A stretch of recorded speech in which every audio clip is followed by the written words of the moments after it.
مجھے جب میں لا پڑھ رہا تھا تو ہمیں پڑھایا جاتا تھا let justice be done though the heavens fall, کہ اگر آسمان بھی گر جائے تو انصاف ہونے دو. لیکن میں نے یہاں پہ دیکھا ہے کہ ہماری حکومت اس روش پہ چل رہی ہے کہ انصاف نہیں ہونے دینا چاہے آسمان بھی گر جائے.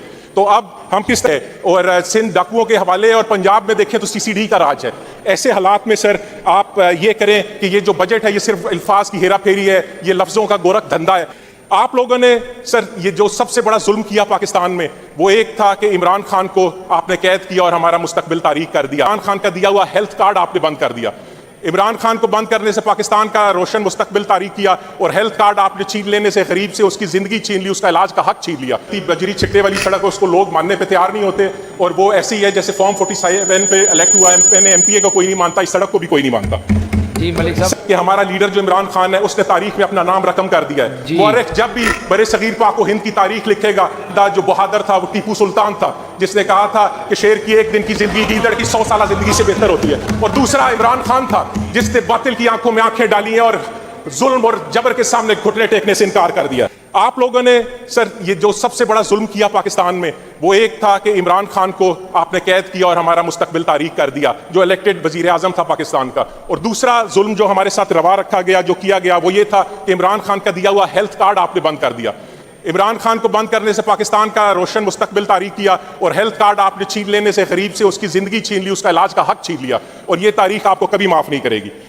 عمران خان صاحب نے ہمارے حلقے کو ایک تحفہ دیا جلال پور کینال کے نام سے جی، اور جلال پور کینال نے 40,000 رقبہ میرے حلقے کا سیراب کرنا تھا، اور اس میں جو ذمہ دار آلریڈی مصیبت میں پھنسے ہوئے ہیں اور مشکلات کا شکار ہیں، جن کے چہرے مرجھائے ہوئے ہیں، بارڈرز بند ہیں، نہ ان کی سبزی بکتی ہے نہ فصلیں بکتی ہیں، ان ساروں کے چہرے پہ یہ ایک خوشی کی لہر دوڑے گی اگر آپ اس کو فل فور مکمل کر دیں گے، اس کے فنڈ مکمل کریں گے اور بنا دیں گے. جی ایک میں سجیشن دینا چاہتا ہوں کہ پرویز الہی صاحب کے دور میں CNW کو ہدایت کی گئی کہ تمام سڑکیں جو ہیں ان کو ختم کر دیا جائے، جو کارپیٹ نہیں ہے وہ بنائی نہ جائیں، کیونکہ وہ قومی ایکسچیکر پہ، قومی خزانے پہ بوجھ ہوتی ہیں اور کسی کے کام نہیں آتی. میں چاہتا ہوں کہ یہ دوبارہ رائز کیا جائے، اور اگر کوئی سڑک بنائی جائے تو وہ جو ہے کارپیٹ روڈ ہی ہو، کیونکہ اگر کارپیٹ روڈ نہیں بنتی، بجری چھٹے والی سڑک اس کو لوگ ماننے پہ تیار نہیں ہوتے، اور وہ ایسی ہے جیسے فارم 47 پہ الیکٹ ہوا ایم پی اے کو کوئی نہیں مانتا، اس سڑک کو بھی کوئی نہیں مانتا. مجھے جب میں لا پڑھ رہا تھا تو ہمیں پڑھایا جاتا تھا let justice be done though the heavens fall, کہ اگر آسمان بھی گر جائے تو انصاف ہونے دو. لیکن میں نے یہاں پہ دیکھا ہے کہ ہماری حکومت اس روش پہ چل رہی ہے کہ انصاف نہیں ہونے دینا چاہے آسمان بھی گر جائے. تو اب ہم کس طرف جا رہے ہیں، ہم کہاں پہ پہنچ گئے ہیں سر، کہ لا اینڈ آرڈر جو ہے کوئٹہ بلوچستان نو گو ایریا بن گیا. کوئٹہ میں بھی آپ کی ریٹ ختم ہو گئی ہے، امن و امان کی اینٹ سے اینٹ بج چکی ہے ہمارے کشمیر کی. یہی حال آپ کے ساؤتھ کے پی میں ہے، اور سندھ ڈاکوؤں کے حوالے اور پنجاب میں دیکھیں تو سی سی ڈی کا راج ہے. ایسے حالات میں سر آپ یہ کریں کہ یہ جو بجٹ ہے یہ صرف الفاظ کی ہیرا پھیری ہے، یہ لفظوں کا گورکھ دھندا ہے. یہ تب تک اس میں کوئی اثر نہیں ہوگا جب تک 8 فروری 2024 کا عمران خان کا مینڈیٹ بحال نہیں کرتے، جب تک عمران خان کو رہا نہیں کرتے اور انہیں وزیر اعظم پاکستان نہیں بنا دیتے. سر میں نے اس اسمبلی میں جب سے آیا ہوں میں نے کیا دیکھا ہے کہ یہاں پہ کبھی میرا سچ بولنے پہ، حق کا ساتھ دینے پہ رکنیت معطل کر دیتے ہیں، کبھی ECL میں نام ڈال دیتے ہیں، کبھی جھوٹی FIRیں بنا دیتے ہیں، کبھی تھانوں میں بند کر دیا جاتا ہے. ابھی میں روزے اٹک جیل میں رکھ کے آیا ہوں. لیکن اس سب کے باوجود ہمارے جتنے یہاں سے ساتھی ہیں سب کو انہوں نے عزم توڑا ہے، کوشش کی ہے، لیکن یہ اس میں ناکام رہے ہیں، سزائیں دی ہیں لیکن کوئی فرق نہیں پڑا. اور میں آپ کو یہ بتانا چاہتا ہوں سر کہ ہمارا لیڈر جو عمران خان ہے اس نے تاریخ میں اپنا نام رقم کر دیا ہے. مورخ جب بھی برے صغیر پاک و ہند کی تاریخ لکھے گا وہ یہ بات ضرور کہے گا کہ یہاں پہ ایک بندہ جو بہادر تھا وہ ٹیپو سلطان تھا، جس نے کہا تھا کہ شیر کی ایک دن کی زندگی گیدڑ کی 100 سالہ زندگی سے بہتر ہوتی ہے. اور دوسرا عمران خان تھا جس نے باطل کی آنکھوں میں آنکھیں ڈالی ہیں اور ظلم اور جبر کے سامنے گھٹنے ٹیکنے سے انکار کر دیا. چلیں ملک میں صاحب، آپ سب، میرا ٹائم کیونکہ کم رہ گیا ہے، میں اس بات پہ ختم کرنا چاہتا ہوں کہ چاہے وہ جنید سائی ہوں ہمارے ساتھی جو پیرالائز ہو گئے، سزائے پائی شیخ شاہد اور کتنے ہی لوگ، اور احمد خان بچر صاحب، ہم سب کا کسی کا عزم نہیں ٹوٹا، نہ میرا کم ہوا ہے، نہ میرے کولیگز کا ہوا ہے، نہ عمران خان کے فیملی کا ہوا ہے. اور ہم سب اسی جستجو میں ہیں کہ ہم وہ پاکستان دیکھیں گے جس میں ہمارے بچوں کا روشن مستقبل ہوگا، وہ پاکستان دیکھیں گے جس کا علامہ اقبال نے خواب دیکھا تھا، جس کو قائد اعظم نے بنایا تھا، اور جس کا وزیر اعظم عمران خان ہوگا.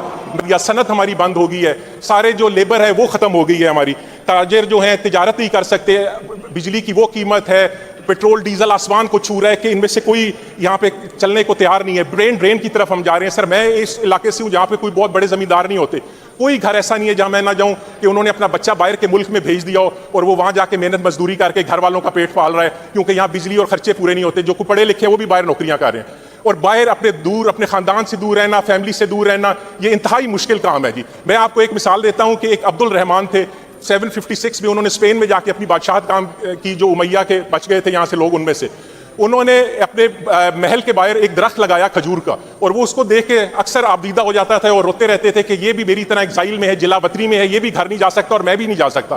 جب آپ ہسپانیہ کے چاہے بادشاہ ہو تب بھی یہ حالت ہو, تو آپ خود سوچیں کہ ایک عام آدمی جو خاندان سے دور, وطن سے دور رہتا ہے, اس کی کیا حالت ہوتی ہے اور وہ کن مشکلات کا شکار ہوتا ہے. ملک صاحب چند دن پہلے, اب میں نے یہ ذکر کیوں کیا اسپیکر صاحب, کہ چند دن پہلے میری شدید بحث و تکرار ہوئی وزیر تعلیم رانا سکندر صاحب سے یہاں پہ CTI ٹیچرز کے متعلق.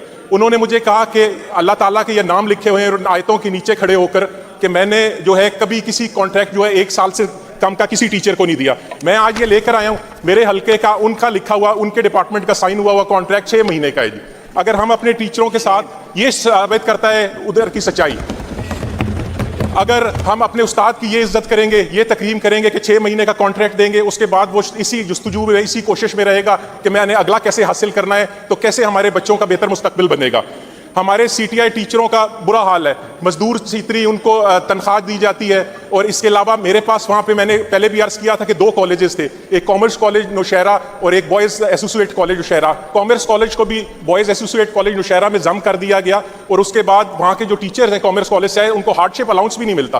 سب ٹیچرز کو ملتا ہے, لیکن یہ حق تلفی ان کی وہاں پہ ہو رہی ہے. اس کے علاوہ سر میں یہ بتانا چاہوں گا کہ یہ CTI ٹیچرز ہم رکھتے کیوں ہیں, ہم کیوں نہیں, میں نے جواب مانگا تھا ڈپارٹمنٹ سے, انہوں نے مجھے بتایا کہ اتنی خالی سیٹیں پڑی ہیں. اگر وہ خالی سیٹیں پڑی ہیں تو ان کو ایک پروسیجر ہے کہ ہم منسٹری یا منسٹر صاحب کی ثوابدید پہ نہ رکھیں, بلکہ اس کو پبلک سروس کمیشن کے تھرو پکے ٹیچر وہاں پہ انرول کیے جائیں, بھرتی کیے جائیں, تاکہ وہ بہتر مستقبل بچوں کا بنا سکیں, اور بہتر بچوں کا مستقبل ہوگا تو پاکستان کا مستقبل روشن ہوگا.